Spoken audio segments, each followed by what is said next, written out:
정희의 청춘은 대학 캠퍼스의 햇살과 함께 시작되었다. 조용하지만 눈빛이 깊었던 그녀는 늘 책을 가슴에 안고 다니며 세상보다 더 큰 꿈을 품고 있었다. 정희가 처음 그를 본 순간 세상이 멈춘 듯 했다. 강단 앞에서 열정적으로 발표하던 그 남자는 누구보다 자신감 넘쳤고 모두의 시선을 사로잡았다. 그녀의 눈에는 단순한 동창이 아닌 함께 미래를 꿈꿀 수 있는 동반자가 보였다. 도현은 정희의 성실함을 알아보았고 정희는 도현의 야망 속에서 희망을 보았다. 둘은 빠르게 가까워졌다. 도서관에서 함께 책을 읽고 캠퍼스 카페에서 새벽까지 토론을 이어가며 서로의 빈틈을 채워갔다. 사람들은 그들을 두고 잘 어울리는 커플이라며 부러워했다. 그리고 그 부러움은 곧 현실이 되었다. 졸업 후 두 사람은 결혼식을 올렸다. 하얀 드레스를 입은 정희의 눈에는 세상의 모든 기쁨이 담겨 있었고 도현은 세상에서 가장 행복한 남편이 되었다. 결혼 초반 12년은 꿈 같은 시간이 이어졌다. 함께 장을 보고 작은 집을 꾸미며 서로의 꿈을 응원했다. 정희는 남편의 사업을 돕기 위해 집안을 살뜰히 챙겼고 도현은 늘 너 덕분에 힘이 난다는 말을 잊지 않았다. 그 말 한마디면 하루 종일 쌓인 피로가 눈 녹듯 사라졌다. 그녀는 늘 아이의 웃음소리가 집안을 채우길 바랐다. 남편 또한 아이를 원했지만 처음 몇 년간은 별다른 조급함이 없었다. 도현은 천천히 해도 된다. 우리 앞날은 길다라며 미소를 보냈다. 그때까지는 사랑만으로도 충분하다고 믿었다. 결혼 5년이 지나면서 상황은 달라졌다. 주변의 시선, 특히 시부모의 압박이 점점 거세졌다. 명절마다 시댁에 가면 은근한 눈빛이 정희를 짓눌렀다. 밥을 차리다 보면 들려오는 속삭임이 있었다. 저 집은 아직도 아이가 없대. 며느리가 문제지 뭐. 처음엔 애써 무시했다. 하지만 시간이 지날수록 그 말들은 화살이 되어 가슴에 꽂혔다. 정희는 밤마다 베개를 적시며 속으로 기도했다. 제발 이번 달에는 좋은 소식이 있기를 제발. 그러나 달력은 계속 넘어갔고 소식은 없었다. 기대는 점점 절망으로 바뀌었고 그 절망은 부부 사이를 갈라놓기 시작했다. 남편의 태도는 서서히 변해갔다. 처음에는 정희를 다독이며 괜찮다고 했던 그가 어느 순간부터는 짜증을 참지 못했다. 그의 목소리는 점점 차가워졌고 눈빛은 멀어졌다. 퇴근 후 집에 들어와도 그녀와 눈을 마주치지 않았다. 거실 한쪽에 앉아 TV를 보며 한숨을 내쉬는 시간이 잦아졌다. 정희는 눈치껏 다가가 저녁을 내놓았지만 돌아오는 대답은 짧았다. 됐어. 그 짧은 말 속에는 무수한 불만과 실망이 숨어 있었다.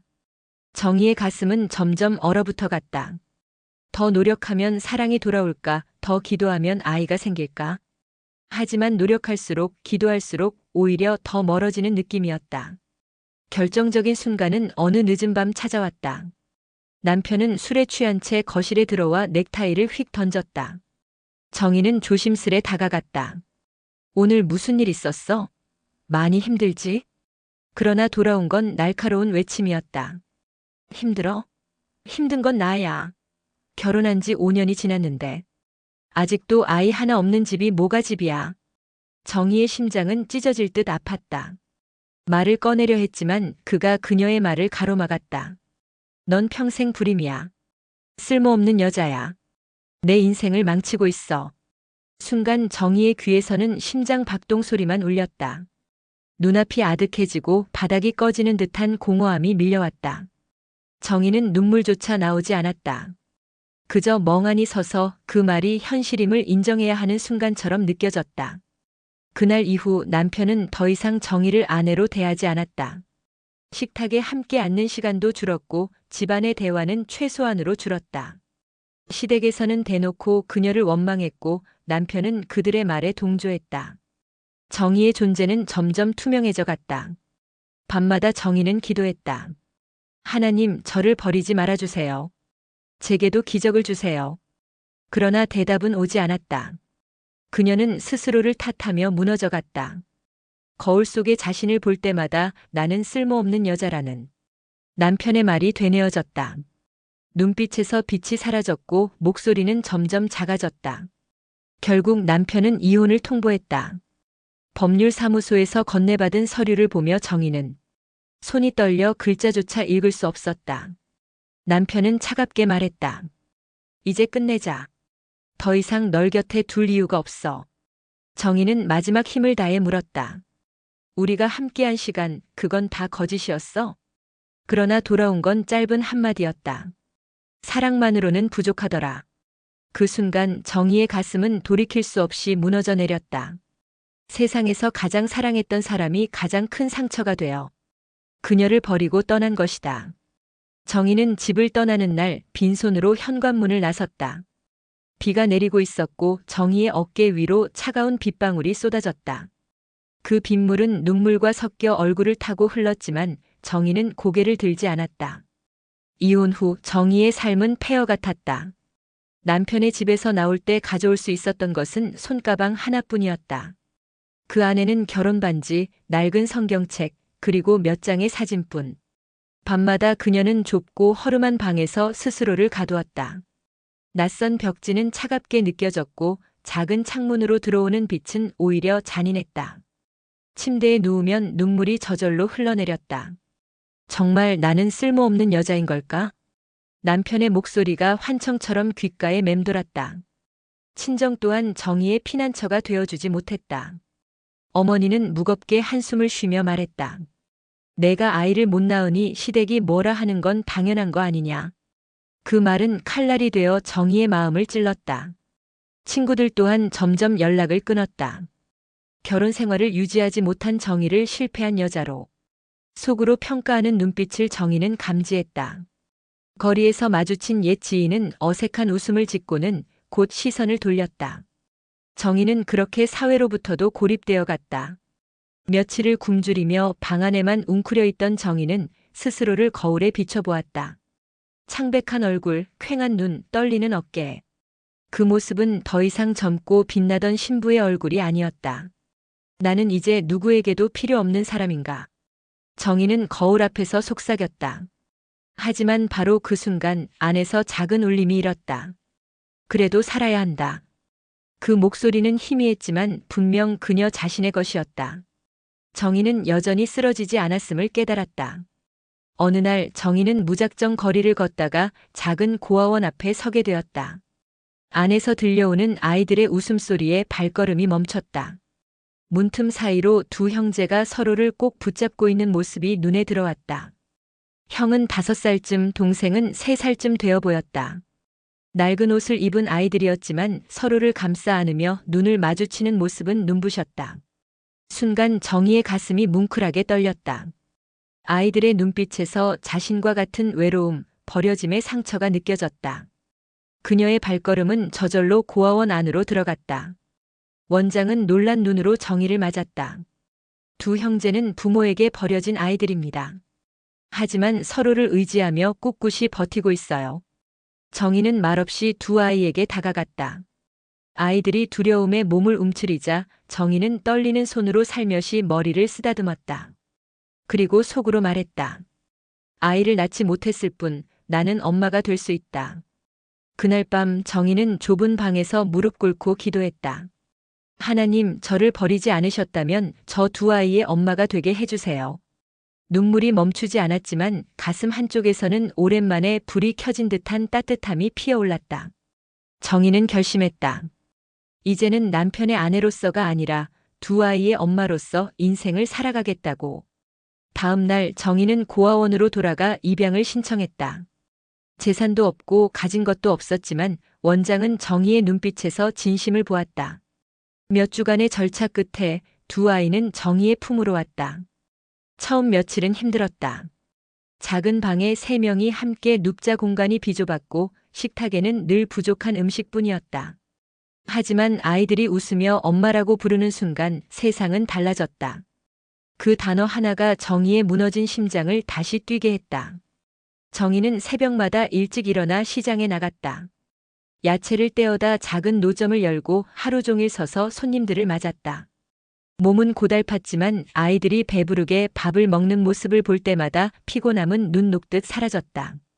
밤이면 아이들은 정의 곁에 꼭 붙어 잠들었고 그녀는 두 아이의 이마에 입을 맞추며 속삭였다. 고맙다, 나를 다시 살게 해줘서. 시간이 흐를수록 정희의 삶은 변하기 시작했다. 장사는 조금씩 손님이 늘어났고 단골도 생겼다. 아이들은 학교에서 좋은 성적을 받으며 점점 씩씩하게 자라났다. 무엇보다 중요한 것은 정희의 얼굴에 다시 빛이 돌아왔다는 것이다. 거울을 보며 정희는 중얼거렸다. 나는 쓸모없는 여자가 아니다. 나는 두 아이의 엄마다. 과거 남편의 목소리는 여전히 기억 속에 남아 있었지만 이제는 상처가 아닌 증거가 되었다. 그녀가 무너졌던 자리에 새로운 뿌리가 내려지고 있었다. 정희의 삶은 두 아들을 품으면서 완전히 달라졌다. 매일 새벽 어스름 속에서 시작되는 하루는 고단했지만 두 아이의 웃음은 지친 어깨에 새로운 힘을 불어넣었다. 노점 앞에서 서성이는 고객들에게 정성스레 음식을 내밀 때마다 정희는 스스로에게 다짐했다. 나는 더는 버려진 여자가 아니다. 나는 이 아이들의 엄마다.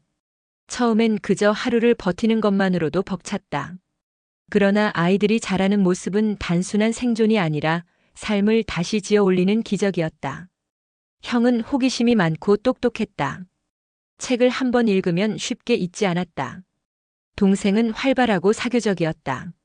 친구들 속에서 언제나 중심에 서며 분위기를 이끌어갔다. 형은 방과 후에도 책을 손에서 놓지 않았고 동생은 장터에서 어머니를 도우며 사람들과 대화하는 법을 배웠다. 정희는 늘 두 아이를 바라보며 속으로 중얼거렸다. 너희는 내가 버린 꿈이 아니라 내가 다시 얻은 삶이야. 아이들이 학교에서 상장을 받아오면 정희는 부엌 한쪽 벽에 그것들을 차곡차곡 붙였다. 허름한 집은 여전히 좁았지만 그 벽만큼은 금빛 희망으로 가득했다. 세월은 빠르게 흘러갔다. 정희는 시장 노점을 작은 가게로 확장했고 음식 솜씨 덕분에 손님은 끊이지 않았다. 하지만 삶은 여전히 치열했다. 때로는 손가락이 부르트고 어깨가 굳어 통증이 찾아왔다. 그럼에도 불구하고 저녁마다 식탁에 앉아 두 아들의 이야기를 들을 때면 얼굴이 환해졌다. 엄마, 오늘 선생님이 제 발표 칭찬해 주셨어요. 형이 자랑스레 말하면 정희는 눈물이 맺힌 눈으로 웃으며 대답했다. 잘했다, 내 아들. 내가 내 자랑이야. 두 아들은 중학생이 되면서 더욱 뚜렷한 개성을 드러냈다. 형은 수학과 과학의 두각을 나타냈고 동생은 리더십과 언변으로 주목받았다. 학교 행사에서 동생이 학생회장에 뽑히자 형은 묵묵히 동생의 연설문을 대신 다듬어 주었다. 정희는 아이들이 서로를 보완하는 모습을 보며 깊은 안도감을 느꼈다. 저 두 아이가 서로에게 날개가 되어주겠구나.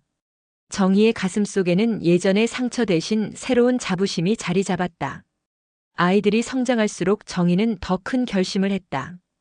이제는 장사꾼이 아니라 사업가가 되어야 한다. 정희는 은행 대출을 받아 가게를 확장했다. 처음엔 모두가 무모하다고 했다. 하지만 그녀는 두 아들을 위해 포기하지 않았다. 낮에는 주방에서, 밤에는 회계장부 앞에서 씨름하며 하루하루를 버텼다. 정희의 눈에는 늘 피곤이 서려 있었지만 두 아들을 바라볼 때면 환한 빛이 번졌다. 고등학교에 들어간 형은 수학 경시 대회에서 상을 받았고 동생은 전국 토론 대회에서 주목받았다. 정희는 조용히 운동장에서 아들을 지켜보며 손수건을 꼭 쥐었다. 사람들은 이제 그녀를 아이들을 잘 키운 어머니라 불렀다. 그 순간마다 정희는 과거를 떠올렸다. 한때 불임, 쓸모없는 여자라 손가락질 받았던 자신이 이제는 두 아들을 통해 세상 누구보다 자랑스러운 어머니가 되어 있었다. 대학 진학을 앞두고 두 아들은 어머니에게 진심을 전했다. 형은 과학 연구의 길을 걷고 싶다고 했고 동생은 경영을 공부하겠다고 말했다. 정희는 눈물을 삼키며 대답했다. 엄마는 가진 게 없었지만 너희는 세상 모든 것을 가질 수 있다. 두려워하지 마라. 정희의 가슴은 벅찼다. 버려진 삶 속에서 만난 두 아이가 이제는 스스로 세상으로 걸어나가고 있었기 때문이다. 형과 동생은 약속했다. 엄마, 우리가 꼭 성공해서 다시 돌려드릴게요. 그 말은 정희의 마음 깊은 곳을 울렸다. 정희는 두 아이의 손을 꼭 잡았다. 나는 이미 다 돌려받았단다.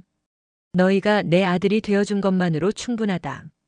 하지만 두 아들은 속으로 다짐했다. 언젠가 어머니의 이름을 세상 가장 높은 곳에 올려놓겠다고. 세월은 어느새 40년을 훌쩍 넘어 있었다. 전 남편 김도현과 갈라선 뒤 긴 시간 동안 정희는 조용히 삶을 일구며 살아왔다. 이제 정희의 머리칼은 희끗희끗해졌지만 단정하고 온화한 기품은 세월의 흔적을 품으며 오히려 깊어진 빛을 내고 있었다. 어느 날 동창회 연락이 찾아왔다. 졸업 40주년 기념 동창회라는 소식이었다. 정희는 처음엔 망설였다. 하지만 오래된 친구들을 보고 싶은 마음이 천천히 마음을 움직였다. 그러나 초대장을 자세히 들여다본 순간 정희의 눈길은 한 이름에서 멈췄다. 주최자 김도현. 그 이름은 여전히 가슴을 철렁 내려앉게 했다. 도현은 이제 잘나가는 사업가로 알려져 있었다. 젊은 시절부터 과시욕이 많았던 사람이지만 여전히 중심에 서는 것을 즐기는 듯 보였다. 정희는 잠시 손끝이 떨렸지만 마음을 다잡았다. 이제는 담담히 마주할 수 있지 않을까. 무엇보다 자신이 여전히 당당히 살아있다는 걸 보여주고 싶었다. 행사날 호텔 연회장은 화려한 조명과 꽃장식으로 가득했다. 도현은 단상에 올라 백발이 성성한 모습으로도 여전히 자신감 넘치는 표정을 지었다. 친구들, 졸업 40주년을 이렇게 함께 기념할 수 있다니 정말 감격스럽습니다. 오늘은 우리 청춘을 되새기고 서로의 삶을 축복하는 자리입니다. 동창들은 박수로 화답했고 몇몇은 역시 도현이가 능력 있네. 라며 그를 추켜 세웠다. 도현은 웃으며 고개를 끄덕였다. 정희는 조용히 자리에 앉아 있었다. 오랜만에 마주한 동창들의 얼굴이 반갑기도 했지만 그 모든 소란 속에서 차분히 숨을 고르고 있었다. 그때 학창시절 가깝게 지냈던 친구 미선이 다가왔다. 정희야, 오랜만이다. 낯익은 목소리에 정희는 고개를 들어 미소 지었다. 세월이 흘렀어도 서로를 알아보는 데는 오래 걸리지 않았다. 미선아, 참 반갑네. 나도 그래. 널 다시 보게 될 줄 몰랐어. 두 사람은 잠시 서로의 손을 꼭 잡았다. 미선은 눈빛을 살피더니 조심스레 물었다. 여기 오기 쉽지 않았을 텐데. 정희는 숨을 고르며 웃어 보였다. 그래도 이제는 담담해. 세월이 많이 흘렀잖아. 미선은 고개를 끄덕이며 잔을 부딪혔다. 넌 늘 강했어. 예전에도 그렇고 지금도 그래. 오늘 와줘서 고맙다. 두 사람은 잠시 학창시절 추억을 떠올리며 웃음을 나눴다. 교정에서 함께 뛰놀던 기억, 시험 전날 밤을 새우며 공부했던 이야기, 졸업식 날 눈물로 서로를 껴안던 순간까지. 짧은 대화였지만 정희의 긴장된 마음이 조금은 풀렸다. 시간이 흐르며 자리는 점점 무르익었다. 술잔이 오가고 웃음이 터져나왔다. 도현은 중심에서 환한 얼굴로 서 있었고 사람들은 그의 화려한 성공을 부러워하는 듯한 눈길을 보냈다. 그때 연회장 문이 열리고 잘 차려입은 두 남성이 들어섰다. 30대 후반쯤 되어 보이는 두 명의 젊은이가 미소를 띤 채 회장 안으로 들어섰다. 그들은 홀 중앙까지 걸어와 환하게 웃으며 물었다. 오늘 서비스에 만족하고 계신가요? 순간 사람들은 의아한 표정으로 서로를 바라봤다. 호텔 직원인가? 그러자 두 젊은이 중 한 명이 미소 지으며 말했다. 저희는 이 호텔의 CEO입니다. 장내가 술렁였다. 호텔 CEO라고? 이 젊은 사람들이? 다른 한 명이 말을 이었다. 실은 오늘 동창회에 저희 어머니가 참석하신다고 해서 동창 여러분께 인사를 드릴 겸 해서 이 자리를 찾았습니다. 연 회장은 순간 정적에 휩싸였다. 사람들은 놀란 눈빛으로 주위를 두리번거렸다. 어머니? 누구? 혹시 이 자리에? 저희 어머니는 바로 저기 계신 윤정희님입니다. 정적을 깨는 목소리가 곳곳에서 터졌다. 아니, 제가 엄마였어? 모든 시선이 정희에게 쏠렸다. 정희는 고개를 천천히 들어 아들들의 시선을 받았다. 그 얼굴에는 오랜 세월의 고통과 회복을 지나온 사람만이 지닐 수 있는 평온한 강인함이 담겨 있었다. 저희는 어머니의 동창분들이 모인다는 사실이 기뻤습니다. 그래서 어머니를 위해 그리고 여러분을 위해 오늘 모든 비용을 저희가 부담하기로 했습니다. 음식, 음료 모든 서비스는 무료입니다. 편히 즐겨주시길 바랍니다. 연 회장은 술렁임에서 환호로 바뀌었다. 사람들은 큰 놀람과 감탄 속에 박수를 보냈고 미선은 정희의 손을 꼭 잡았다. 정희야, 내가 진짜 승자로구나. 정희는 그저 조용히 미소 지었다. 그 미소 하나만으로도 모든 이야기가 충분히 전해졌다. 연회장을 뒤덮던 환호가 잦아들자 남은 것은 묘한 정적과 뒤엉킨 감정의 잔향이었다. 박수는 분명 축복의 박수였지만 그 박수의 방향이 자신에게서 완전히 떠났다는 사실을 도연은 처음으로 또렷하게 느꼈다. 손에 들린 샴페인 잔은 이미 미지근해졌고 억지로 올려둔 입꼬리는 오래 버티지 못하고 곧장 내려앉았다. 한때 자신을 둘러싸던 시선은 흩어졌다. 누군가는 윤정희와 정희의 두 아들에게 다가가 인사를 건넜고 누군가는 그 광경을 멀찍이서 바라보며 고개를 끄덕였다. 중심은 이동했고 도연은 그 원 밖으로 밀려나 있었다. 도연은 본능적으로 무대 뒤쪽 조용한 통로로 물러섰다. 벽면 거울 속에 비친 자신의 얼굴은 낯설었다. 광택 나는 구두, 값비싼 슈트, 세심하게 손질한 머리카락. 모두 흠 하나 없어 보였지만 정작 표정은 텅 비어 있었다. 도현은 잠시 눈을 감았다. 오래전 차가운 목소리로 내뱉었던 말들이 어둠 속에서 되감기듯 흘러나왔다. 불임, 쓸모없는 여자, 내 인생의 짐, 그 말들이 자신의 혀에서 나왔다는 사실이 지금에야 비수처럼 되돌아와 가슴을 찔렀다. 연회장에서는 여전히 담담한 인사가 오가고 있었다.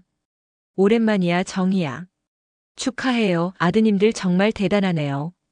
그 소리들은 잔잔했지만 단단했고 그의 호기로운 건배사와는 결이 달랐다. 인정과 존경은 목소리를 높이지 않아도 전해진다는 사실을 그는 뒤늦게 깨닫고 있었다. 휴게 공간 소파에 앉자 핸드폰이 진동했다. 동창 단톡방 알림, 짧은 기사 링크, 누군가 올린 사진들. 두 아들이 정희를 향해 고개를 숙여 인사하던 장면이 화면을 채웠다. 댓글에는 멋지다, 진짜 효자 같은 말들이 연달아 달렸고 누군가는 이렇게 적었다. 세월이 흐르면 드러나는 건 결국 사람의 품격. 그 한 줄이 오래 머물렀다. 과장되지 않았지만 그에게는 최고의 심판문처럼 느껴졌다. 그는 자리에서 천천히 일어섰다. 여기서 더 숨을 곳은 없었다. 무대의 조명을 피하려고 뒤로 물러섰지만 조명은 이미 자신을 떠났고 어둠의 냉기가 목덜미로 스며들었다. 언젠가부터 그는 성과와 과시로 자신의 빈 곳을 덮어왔다. 그러나 오늘 그 얇은 외피가 벗겨지자 남은 것은 부끄러움뿐이었다. 도연은 다시 홀로 향했다. 사람들의 웅성거림 사이로 정희가 보였다. 친구 미선이 곁에서 정희의 손을 잡고 있었고 두 아들은 조용히 한 발 뒤에 서서 어머니의 숨을 거둘 듯 주변을 챙기고 있었다. 그 풍경은 소란스럽지 않았지만 단단했다. 그는 몇 걸음 남겨두고 멈췄다. 마음 한쪽에서 오래 굳은 덩어리가 삭아내리듯 무너졌다. 사과해야 한다. 이유나 변명 없이 그저 사과부터. 그는 조심스레 다가갔다. 사람들의 대화가 잠깐 끊기고 미선이 눈치 빠르게 자리를 비켜주었다. 정희가 고개를 들었다. 눈빛은 예전처럼 맑았지만 예전과는 다른 깊이가 있었다. 오랜 상처를 지나온 사람만이 품을 수 있는 강한 고요, 그 고요가 그의 시선을 맞받았다. 정희. 그의 목소리는 낮게 떨렸다. 오늘 축하받아야 할 사람은 내가 아닌 것 같아. 말끝이 흐려졌다. 그때 내가 했던 말들, 그 모든 상처 미안하다. 단어를 고르고 다듬을 여유도 없이 오래 묵은 죄책감이 그대로 흘러나왔다. 나는 결과가 원하는 대로 나오지 않으면 누군가를 탓하는 사람으로 살았어. 제일 가까운 사람을 탓했지.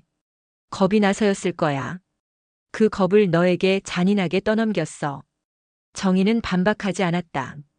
대신 깊게 숨을 들이켰다가 천천히 내쉬었다. 그 호흡 사이에 긴 세월이 스며 있었다. 정희는 짧게 고개를 끄덕였다. 나도 내 몫의 밤을 지나왔어. 목소리는 낮고 평온했다. 그 밤들이 내게 가르쳐준 건 누가 옳았는지를 증명하려 애쓰지 않아도 시간은 알아서 보여준다는 거였지. 정희가 잠시 시선을 두 아들 쪽으로 옮겼다가 다시 그를 보았다. 나는 괜찮아. 오래전에 놓아줬어. 도현은 안도와 더 큰 부끄러움이 한꺼번에 밀려오는 이상한 감정에 휩싸였다.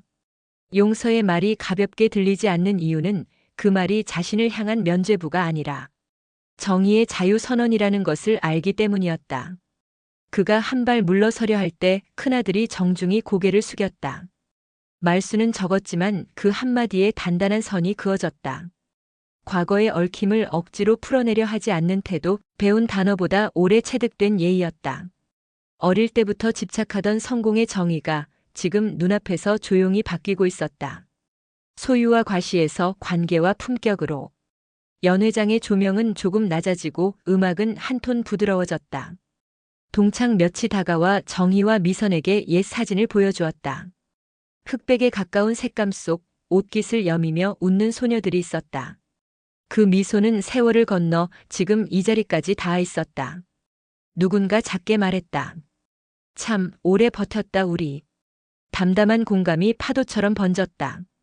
눈물은 보이지 않았지만 가슴의 결은 하나씩 풀어지고 있었다.